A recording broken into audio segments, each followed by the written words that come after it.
आज की धार्मिक कथा में सुनते हैं जब हनुमान से हारे शनि, यह कथा सुनते हैं।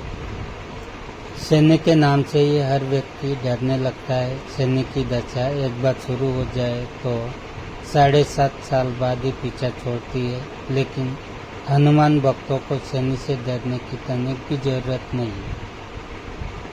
शनि ने हनुमान को भी डराना चाहा, लेकिन मुंह की खानी पड़ी। आइए जाने कैसे। महान पराक्रमी हनुमान अमर है। पवन पुत्र हनुमान रघुकुल के कुमारों के कहने से प्रतिदिन अपनी आत्मकथा का कोई भाग सुनाया करते थे। उन्होंने कहा कि मैं एक बार संध्या समय अपने आराध्य श्री राम का स्मरण करने लगा तो उसी समय ग्रहों में पाप ग्रह मंदगति सूर्य पुत्र शनिदेव पधारे। वह अत्यंत कृष्ण वर्ण के विषाणाकार थे। वह अपना सिर प्राय झुकाए रखते हैं, जिस पर अपनी दृष्टि डालते हैं वह अवश्य नष्ट हो जाता है। शनिदेव हनुमान के बाहुबल और पराक्रम को नहीं जानते थे। हनुमान ने उन्हें लंका में दशग्रीव के बंधन से मुक्त किया था। वह हनुमान जी से विनयपूर्वक किंतु कर्कश स्वर में बोले, हनुमान जी, मैं आपको सावधान करने आया हूँ। त्रेता की बात दूसरी थी, अब कलियुग प्रारंभ हो गया है।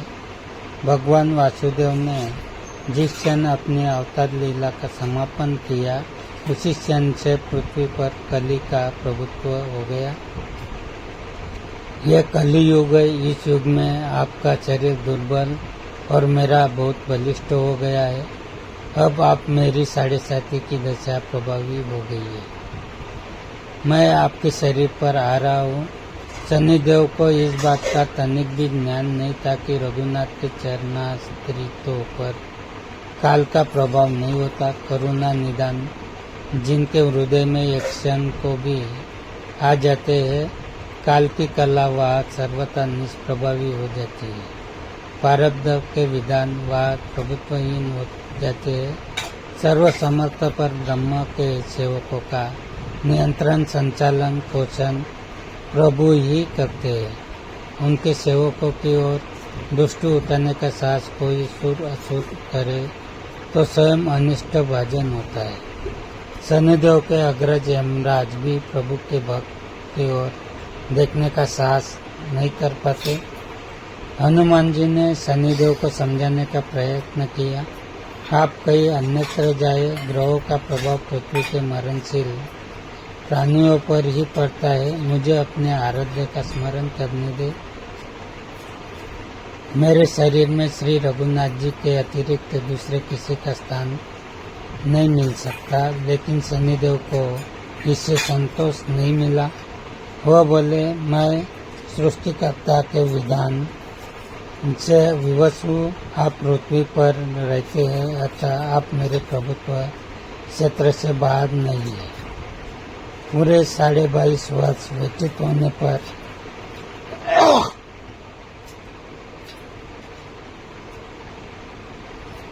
7.5 वर्ष के अंतर से 2.5 वर्ष के लिए मेरा प्रभाव पानी पर पड़ता है, किंतु यह गौण प्रभाव है। आप पर मेरी 7.5 आज इसी समय से प्रभावी हो रही है।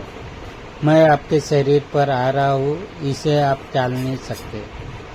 फिर हनुमान जी कहती है, जब आपका आना ही है तो आइए। अच्छा होता कि आप मुझे वृद्धों को छोड़ ही देते। फिर शनिदेव कहते हैं, कलयुग में पृथ्वी पर देवता या उपदेवता किसी को नहीं रहना चाहिए। सबको अपना आवास सूक्ष्म लोकों में रखना चाहिए। जो पृथ्वी पर रहेगा वह कलयुग के प्रभाव में रहेगा और उसे मेरी पीड़ा भोगनी पड़ेगी। और ग्रह में मुझे अपने अग्रज यम का कार्य मिला है। मैं मुक्ति का मारक ग्रह हूँ और मृत्यु के सबसे निकट वृद्ध होते हैं, अतः मैं वृद्धों को कैसे छोड़ सकता हूँ। हनुमान जी पूछते हैं, आप मेरे शरीर पर क्या बैठने आ रहे हैं। शनिदेव गर्व से कहते हैं, प्राणी के सिर पर मैं 2.5 वर्ष प्राणी के सिर पर रहकर उसकी बुद्धि विचलित बनाए रखता हूँ। मध्य के दैवत उसके उदर में स्थित रहकर उसके शरीर को अस्वस्थ बनाता हूँ और अंतिम दैवत पैरों में रहकर उसे भटकाता हूँ। फिर शनिदेव हनुमान जी के मस्तक पर आ बैठे तो हनुमान जी के सिर पर खाज हुई। इसे मिटाने के लिए हनुमान जी ने बड़ा पर्वत उठाकर सिर पर रख लिया। शनिदेव चिल्लाते रहे, ये क्या कर रहे हो आप? फिर हनुमान जी कहते हैं, जैसे आप सृष्टिकर्ता के विधान से विवश है वैसे मैं भी अपने स्वभाव से विवश हूँ। मेरे मस्तक पर खाज मिटाने का यही उपचार पद्धति है और आप अपना कार्य करें और मैं अपना कार्य। ऐसा कहते ही हनुमान जी ने दूसरा पर्वत उठाकर सिर पर रख लिया। इस पर शनिदेव कहते हैं, आप इन्हें उतारिए, मैं संधि करने को तैयार हूँ। इतना कहते ही हनुमान जी ने तीसरा पर्वत उठाकर सिर पर रख लिया। तो शनिदेव चिल्लाकर कहते हैं, मैं अब आपके समीप नहीं आऊँगा। फिर भी हनुमान जी नहीं माने तो चौथा पर्वत उठाकर सिर पर रख लिया।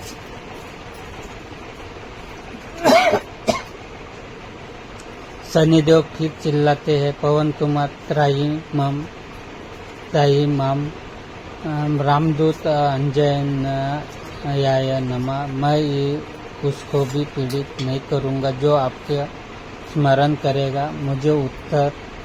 मुझे उत्तर जाने का अवसर दे। हनुमान जी कहते हैं, बहुत शीघ्रता की, अभी तो पांचवा पर्वत शिखर बाकी है। और इतने में ही शनि मेरे पैरों में गिर गए और कहा, मैं सदैव आपको दिए वचनों का स्मरण करूंगा। आघात के उपचार के लिए शनिदेव तेल मांगने लगे। हनुमान जी तेल कहाँ देने वाले थे, वही शनिदेव आज भी तेल दान से तुष्ट होते हैं।